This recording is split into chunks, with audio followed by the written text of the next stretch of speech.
Catherine Lemel, bonjour. Bonjour, merci de me recevoir.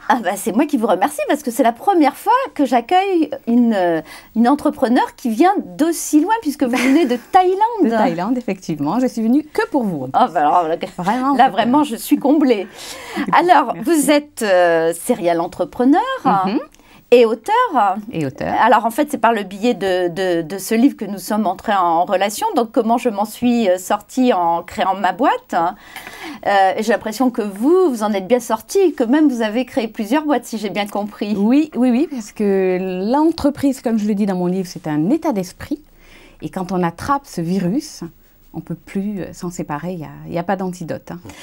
C'est une vie magnifique, c'est une vie risquée, mais c'est une vie qui vaut le coup. Et quand on commence, vous savez comme moi que c'est à vie, quoi. C'est à vie. C'est à vie. Et vous avez commencé tôt, j'ai l'impression. J'ai commencé très tôt parce que j'étais enceinte. Et comme vous le savez, on n'embauche pas de femme enceinte. Et il fallait que je survive. Et donc, je me suis dit, allons-y. On va monter notre boîte. Ah oui, alors c'est intéressant parce que là, vous l'avez fait vraiment un peu, contrainte et forcée, oui. Contrainte et forcée, parce que souvent on dit, ah oui, mais là, ça ne crée pas les conditions du succès. Mais dans votre cas... Aussi, parce que d'abord, vous avez envie que votre enfant ait tout ce qu'il faut et qu'il soit fier de vous. De toute façon, c'était un objectif. Mais je ne pensais pas le faire si tôt, c'est vrai. Je ne pensais pas le faire à 20 ans. Je pensais le faire beaucoup plus tard, une fois armée, mais je ne regrette pas. Je regrette pas. Mais alors, vous étiez donc jeune maman. Oui. Donc, jeune entrepreneur. Donc, comment vous avez fait? Parce que ça paraît, même aujourd'hui, on a l'impression que les choses ont évolué. Ça n'a pas dû être facile. Hein. C'est pas facile, mais la vie n'est pas facile, et heureusement. Je pense que ça m'a donné la force. Et c'est vraiment cette force-là qui vous pousse à créer et à réussir dans la vie. Et je pense que je suis ravie que vous m'ayez invitée parce que je pense que les femmes ont tout compris.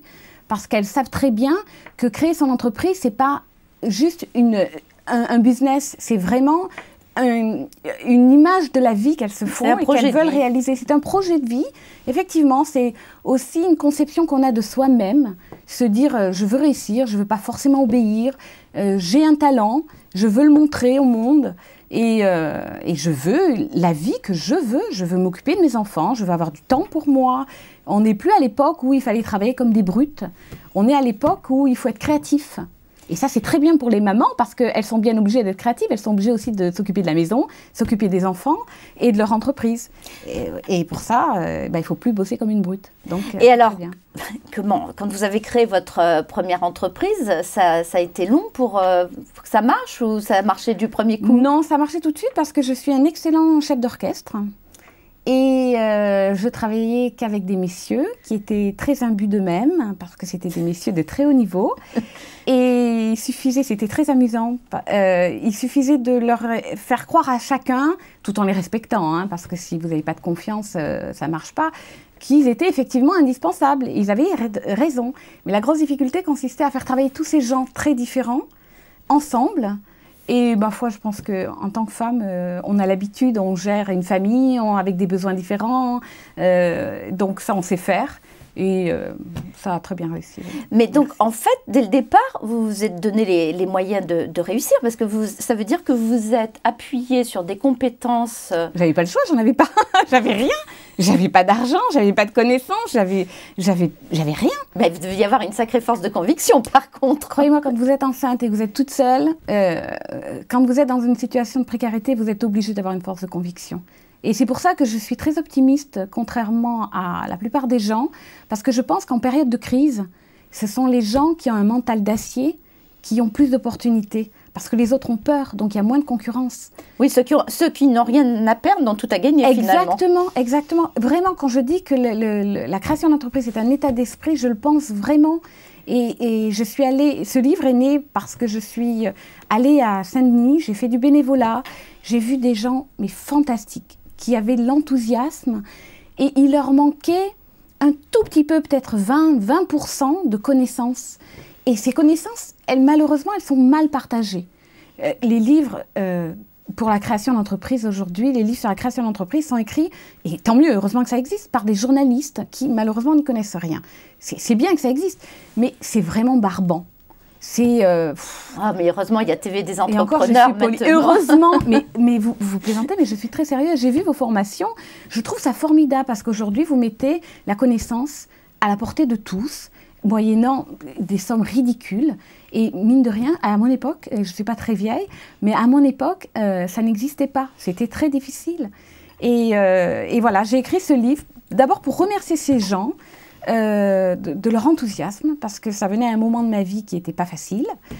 Et ça m'a vraiment donné envie de continuer et de me battre. Parce qu'aujourd'hui, ceux qui créent leur entreprise sont les chômeurs, sont les femmes dans des situations difficiles, parce qu'ils n'ont pas le choix. Et je ne veux pas que cet enthousiasme meure parce qu'ils n'ont pas eu les infos que moi, j'ai eu la chance d'avoir dans les grandes écoles. Voilà, donc ça, c'est un beau projet. Alors, dites-moi, ces entreprises que vous avez créées, parce que la première, vous l'avez toujours... très sérieuse. Non, je l'ai vendue, Parce que quand vous avez fait le tour, après, ça vous intéresse, puis une fois que vous avez lancé, vous avez envie de passer à autre chose? Oui.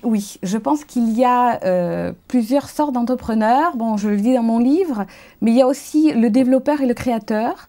Alors moi, je suis une créatrice. C'est vrai que j'aime bien prendre tous les risques, j'aime bien commencer de zéro. Et quand ça roule, je m'ennuie un peu. Donc je passe à d'autres qui ont d'autres qualités, qui sont tout autant chefs d'entreprise, mais qui sont plus faits pour la gestion quotidienne. Moi, je suis une roule-tabi, un peu un risque-tout. Alors justement, qu'est-ce qui vous a amené à vivre en Thaïlande, le coup de foudre pour... la chaleur, il fait trop froid chez nous. Non, il fait vraiment trop froid. Vous aimez cette culture aussi? J'aime beaucoup l'Asie, j'adore le Japon. Mais vous avez aussi vous avez entrepris en Australie, vous avez créé une entreprise? Ah non, pas du tout, non. En Australie, je suis allée vivre au bout du monde parce que c'était un rêve. J'ai fait le tour du monde, j'ai vécu en Inde, j'ai vécu à Oxford, j'ai vécu dans énormément de pays et je pense que je finirai mes jours au Japon. Ah, vous avez déjà des... Mais attendez, je vous rassure, vous avez encore quelques années devant vous quand même. Parce que... Oui, c'est vrai, mais attention, la vie est courte. Le temps nous est compté. Je crois que c'est le Dalai Lama qui l'a dit. Oui, surtout qu'il paraît qu'il y a la fin du monde dans pas longtemps. Oui, il paraît. Bon, ça, je pense pas. Mais bon, j'ai perdu mon petit frère l'année dernière et nous sommes 7 enfants. C'était pas prévu, c'est pas dans la nature et c'est pour ça que il faut vivre, il faut vraiment faire les choses maintenant, il faut essayer de surmonter ses peurs et pour surmonter ses peurs, il faut avoir confiance. Pour avoir confiance, il faut être préparé et on est préparé quand on lit, c'est pas pour me vanter, vous savez bien qu'on n'écrit pas ce genre de livre pour gagner sa vie, on le fait vraiment pour contribuer et je pense qu'il faut avoir ce minimum de connaissances et l'état d'esprit et réussir sa vie, voilà. Et alors, vivre maintenant. Vous disiez qu'on n'écrit pas ce genre de livre pour gagner sa vie, je vous l'accorde. Oui, vous qui en avez écrit des mais tonnes. Par contre, il semblerait que vous en avez écrit un qui a eu beaucoup de succès, qui vous permet aujourd'hui vos petits voyages à l'étranger. C'est vrai, oui. Voilà, donc vous êtes en plus de serial entrepreneur, vous êtes aussi auteur de romans. Exact, oui. Et à ma grande surprise, il était numéro 1 des ventes e-book et livres confondus. Donc, ce qui m'a vraiment étonnée. Et c'est vrai que ça me permet de faire le tour du monde avec ma fille et de gagner ma vie. Oui, alors, en résumé, vous pouvez nous donner les extraits les plus importants, justement, qu'on en fasse profiter? Oui, bien sûr.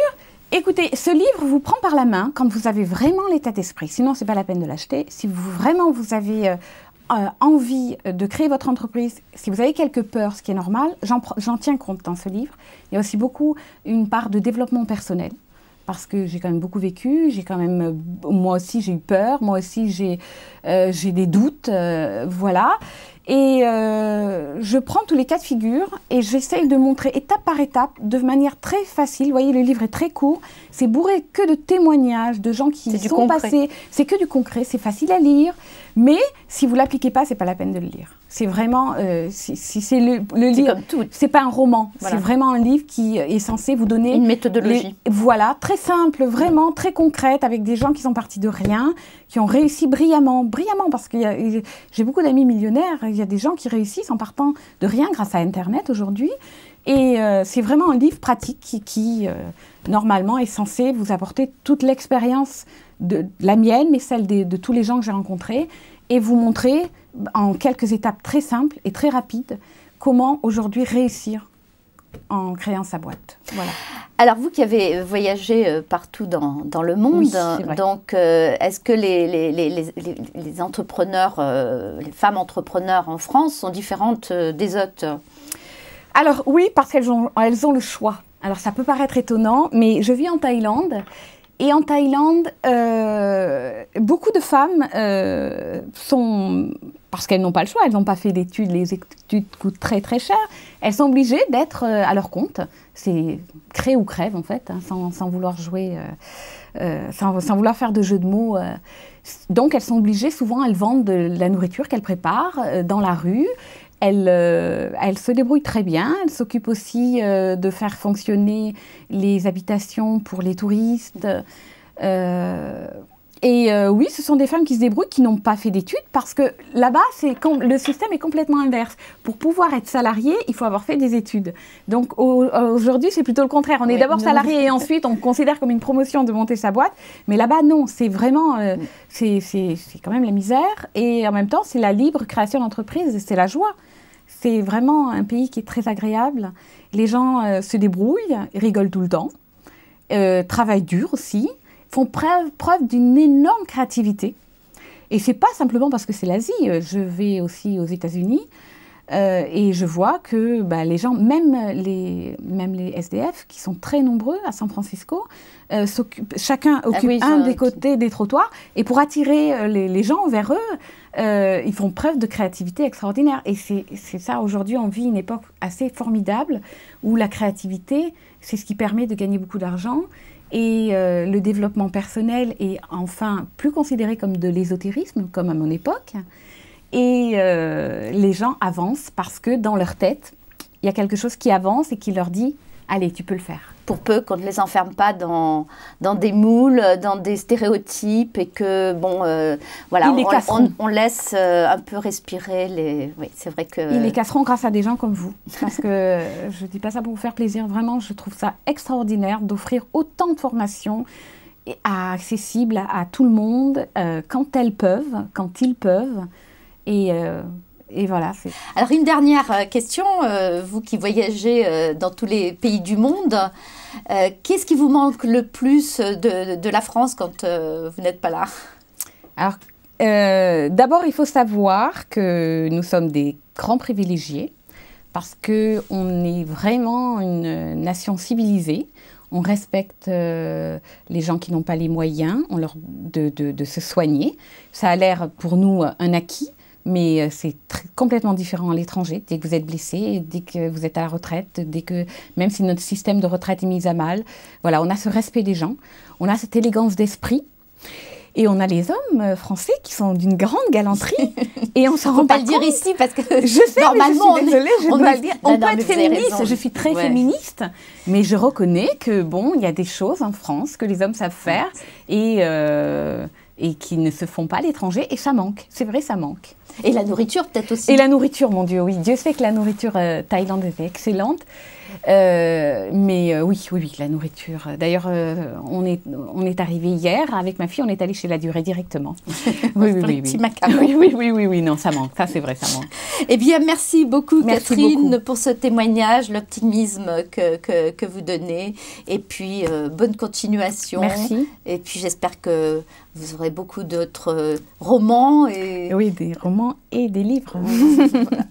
Merci beaucoup. Alors, bon retour en Thaïlande. Merci beaucoup.